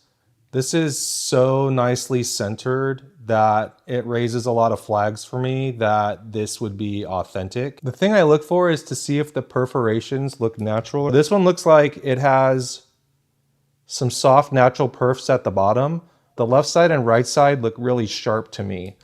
I think it's the right color shade as well. I think it's worth sending in for a certificate. Scott 519s are often fake. I always send them in for certificates of authenticity, regardless if I think it looks sound or not. A serious buyer just is not going to pay any kind of significant money for this stamp without a certificate. The 519 is also a watermark 191, so that's the double line watermark. So these can easily be faked by getting a Scott 344, which is the imperforate of the same design with a double line watermark, and artificially perforating all 4 sides in perf 11. Next on the page, we have a 523. This is the red, orange, and black $2 Franklin. It has some disturbed original gum, previously hinged. Decently centered example. I would call that almost extremely fine. That's nicely centered. Now, the question is, are the perforations not altered? Has it been reperfed in some sort of way? All the perfs look pretty good to me with the exception of the right side. These look a little sharp for me. Probably need to measure this more accurately. Might send that one in for grading. It's a nicely centered example of the 523. $2. See that nice orange red color versus the carmine color. Let me see if there is an example of that in here. There should be. Here's an example of the 523 orange red next to the 547, which is carmine. And you can see the color difference here pretty well between these two stamps. Sometimes the shades could be off a bit on both designs, sometimes confusing them with one another. But here you can see a really good contrast between the two different colors. Now the 523 being much more scarce and valuable than the 547, that orange reddish color. Next is the 524, the green and black $5. This one is just very lightly hinged, a tiny bit of a hinge mark there you can see. I would call this grade fine to very fine, maybe close to very fine. Bottom margin's a little smaller. Next we have the offset issues starting here. This was a completely different way that the stamps were printed. The offsets are also in a perf 11, but you can usually tell the difference in the designs because the lines are much more sharp. They almost have a high contrast look to them versus the regular stamps. Let's take a look at what we have. The first one is the 525, and that looks to be never hinged and has really nice large margins all the way around. That's definitely jumbo. Looks like it would probably be a 90, maybe 95 jumbo. but unfortunately it does have this blind perf at the bottom. That's where one of the perf pins was missing or didn't punch through, and it left there to be a unpunched area of the paper where there should be a hole. Unfortunately, that distracts from the appearance of the stamp. It makes it so that it likely won't grade, but this is really nicely centered, large, even margins on all sides. For the perforated 2-cent issues, the one you want to look out for is the Type 6 is going to be the most valuable when it comes to the perforated versions. If we look in order here, we have Type 4, Type 5, 5A, and then this should be 6. Now, Type 6 has the same characteristics as Type 5, but we're looking for a very heavy line on the 2 here. You can see how heavy the line is on the 2 right there. It's very thick and heavy right here. This is Scott number 528A, and it appears never hinged. There is a little bit of a natural gum bend there at the top. I don't think that would affect the value. With this one being the most valuable in all of the perforations, never hinged, it's fine centering. The catalog value is $115 currently for this one. So that's what you're looking for, the 528A Type 6 design with that heavy line in the 2. Now, on the imperforate issues of the offset, you're definitely looking for a Type 7. That's going to be Scott 534B, and that currently has a catalog value of $2,500 hinged. The Type 7 is very tough to get in the imperforate, but luckily it's very cheap and affordable in the perforate, so we can see what the design looks like on the Type 7 here. This guy is the Type 7 perforated. It should have an additional third row of dots right on the upper lip. And you can see that on this one here. Plus the 2 has a complete solid line, not as thick as the Type 6 that we just looked at, but thicker than the other design type. So this is what a Type 7 looks like. And you want this on an imperforate version. Now, they don't even have a space for the Type 7 on this particular album page just because it is so scarce. Looks like these are homemade pages and the collector didn't expect that they would ever come across one, so there's not even a spot for it here. Instead, what we have here is a 4, 5A, and 6. Let's see the next page. We have a lot of these same issues and used condition. This looks to be on this one some sort of perhaps military cancel. It says mailing division here on the left. A used 523 is still going to be worth a bit of money. The catalog I think is around $200 or something like that. This one has a very heavy muddled cancel all over it, so it's not really attractive. But if you're looking to get a cheaper version of this to put in your album to fill that spot, then this might be a stamp that you'd be looking to get here at an affordable price. Next up, it looks like we have some different inking varieties of the offset issues. Some pretty dramatic double impressions over here, which are cataloged. In fact, some of these, this one looks pretty dramatic. You can see that double transfer. The design was printed twice. This was put through the printing press twice, so it has a double impression there, making it look very blurry. We also have one on the 527. I think this one is very blurry look to it with that double impression. Here's some examples of some over inked stamps. You can see, you almost can't see any of the design details. It's so heavily inked just from there being too much ink on the plate when it was printed. You get this really heavy imprint. It's pretty dramatic on this example. Okay, and on the next page, oh, looks like we have a 528C. So this is going to be a double impression, but it's in a plate block. You can see how blurry those look.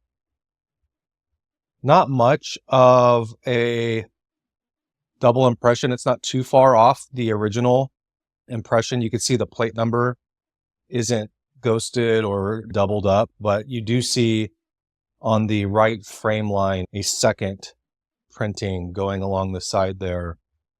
Pretty faint, but it does make it more blurry looking. And here's a nice example of the Perf 12 offset, the gray-green 536. This is a plate block of 6. Looks like it's never hinged. That's a nice one. I think that catalogs around $400. Not too sure what this one is doing here. I don't think this is offset. This one is pink back. That impression looks a little too sharp for me. Impression looks more like a flat plate. And this one's not offset. This is flat plate. I think it's just in the wrong spot here. Noted as a type 4, but it is not. We also have some examples of plate blocks here.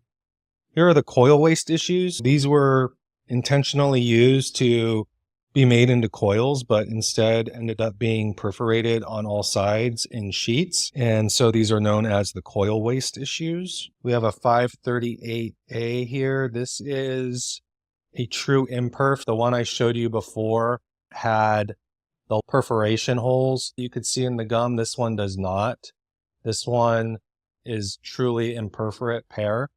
Does look like it has a small tear at the bottom though, so that's unfortunate, but we'll make it a good price. Here's a 545. This is a Perf 11 coil waste all the way around, and I can tell that this guy is rotary press, which you want to see here.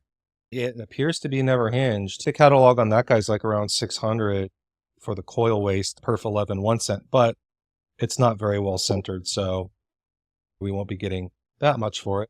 Here's a decently centered 546.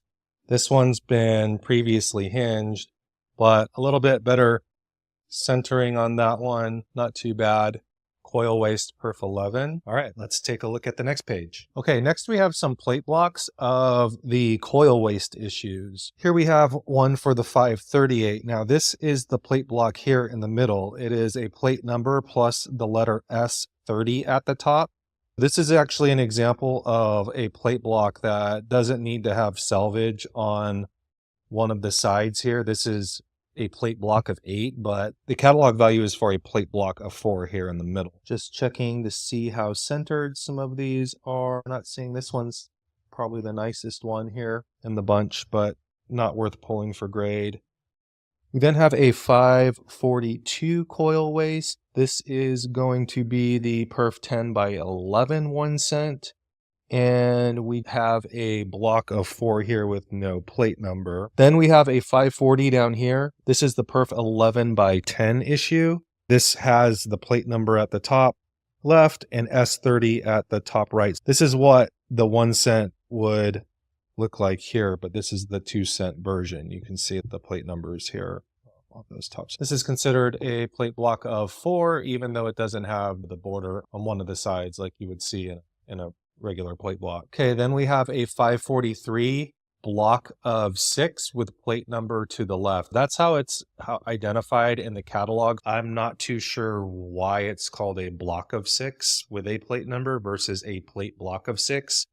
I'm sure there is a perfectly logical explanation for that. If you know, please leave the reasoning in the comments. Then on the next page, we have the 537 plate block, and looks like a block of 8. These don't look like any of the more desirable color varieties, like the deep red violet or the light reddish violet. These look to be just the typical violet shade. Here's 538A and 540A, vertical imperf pairs. We have a bottom margin and top margin of each, the 1 cent and 2 cent here. A couple different examples of each one. Next up, we have the Pilgrim Tercentenary issue. So this is a 300-year anniversary commemorative of the Pilgrims landing at Plymouth Rock. Here's a very large block of the 5 cent.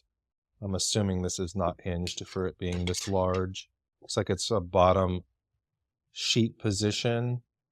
Not seeing any that really stand out as being well centered. This is a tough issue for centering, But yeah, all of those are never hinged. How many are on here? 1, 2, 3, 4 by 4. That's 16 times 70. So this has about an $1,100 catalog value just as singles. We have it in a plate block of 6, never hinged. That has a catalog value of $700 for the plate block. So nice plate block there. Next, we go into the 1922 definitive issues here. And this is going to be the perf 11 of these. I'm really checking to see if there's anything very well centered in here. Everything looks to be fine to very fine. Now, there are 2 of the 573s here, possibly being a 573A, which is the Carmen Lake. And that looks like that could possibly be, let's look at them together here just to see the color difference. This one's probably not dark enough to make a 573A. I think it's just so happens that this one here is a much brighter than normal Carmen, but I don't know that this would be considered Carmen Lake or not. Okay, moving along here, we have the same set used. This one might be the Carmen Lake. It looks a little bit on the darker side. Looking here for nice centering on these stamps. Even though the catalog value isn't worth very much on used examples of these definitive stamps, a superb, almost perfect centered sound used example can go up into the hundreds of dollars. So those all look to be about fine. All right, the next page we have is the same issues, but these are plate number singles. Looks like the collector started to do a little collection here of plate number singles. Some people like those.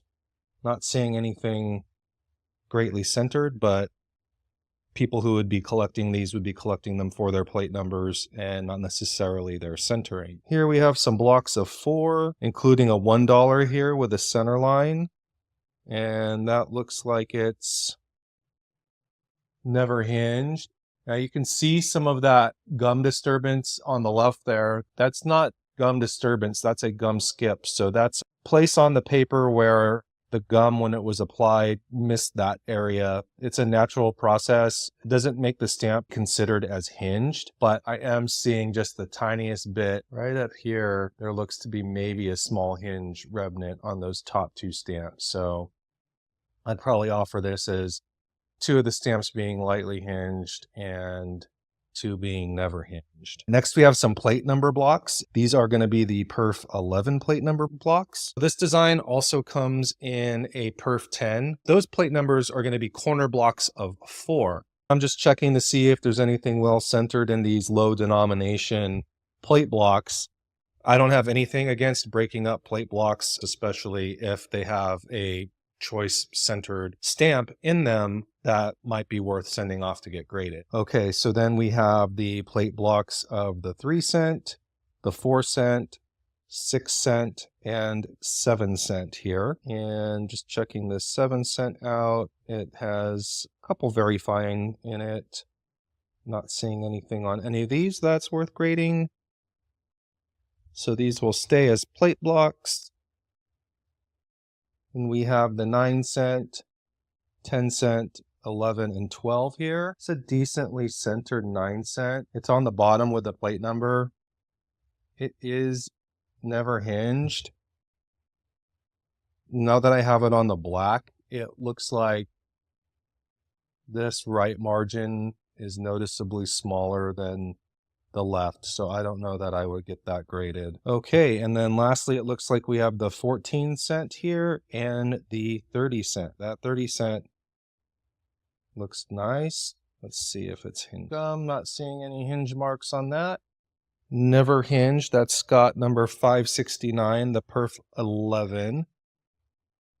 Plate block of 6. That has a catalog value of $475. Okay, here's some coil waste issues. These are going to be the rotary press coil issues. Like the last Washington Franklin issue that we looked at, this set also has coil waste issues in them where these stamps were meant to be rotary pressed coils and instead ended up being perforated. So you have 578 and 579 here, which the 1 cent looks never hinged, and the 2 cent also looks never hinged. So that's going to be the perf 11 by 10.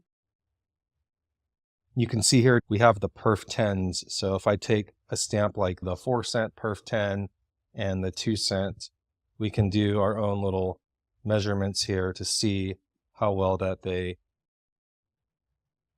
So there's perf 10 on the 2 cent, and the top should not match up, right? Because it's 11. So, yep. That's 11 by 10. Never hinged on both of those. I would call those both... I would call this one very good to fine, and then this one has clear margins, so I'd call that fine. Then you have a couple more examples here. I think these are just used examples of the 578 and 579 and not the 595 perf 11 coil waste. So if you take this and we show it next to our perf 10, there's a perfect lineup. This is a perf 10 by 11. So we have a used issue, which in this case, the used issues are worth a bit more than the mint issues because they're more scarce to find in used condition and to be in sound shape after being applied to envelopes and pushed through the mail. To find sound versions of these, they are worth more in the catalog.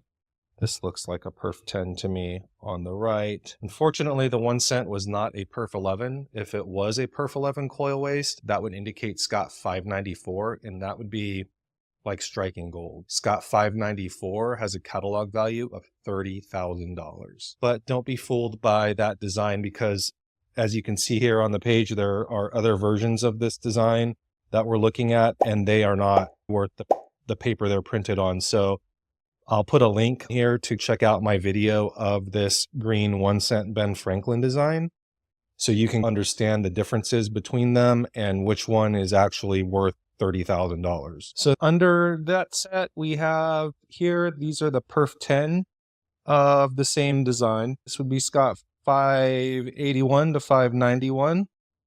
The perf 10s are more valuable than the perf 11s that we saw on the previous page.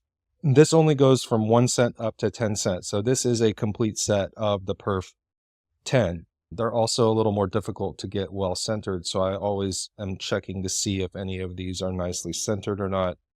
This set is worth more if never hinged, which I usually will pull a few out just to see, usually the higher denominations, just to see if they're not hinged. It's a good indicator that the set is likely not hinged. Okay, now on the next page, we do have a used set of the perf 10.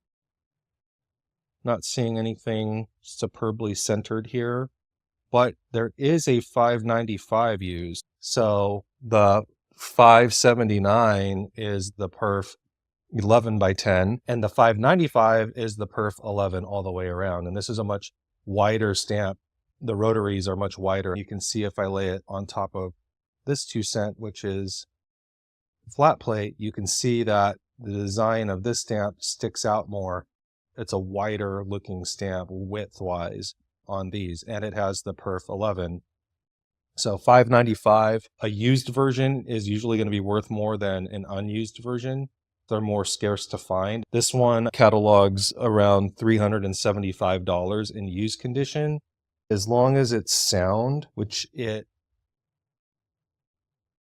appears to be, maybe a slight bump, but that can easily be pressed out, I would probably send this one off to get certified. Okay, here's a few examples of the perf 10 plate blocks. Like I mentioned, these are going to be plate blocks of 4. You're going to see them in the corner of the page. You should have a margin or selvage paper. This edge paper should be present on 2 of the sides of the block to be considered a plate block, and we're looking for that plate number in the corner. So this would be the perf 10 plate blocks. Now we have some multiples of the coil waste. This is a 579 block of 4. Actually, it looks like there are 2 of them here. I can just tell by eyeballing that these are perf 10 by 11. These holes are much smaller on the top than the bottom. They're much more spaced out. So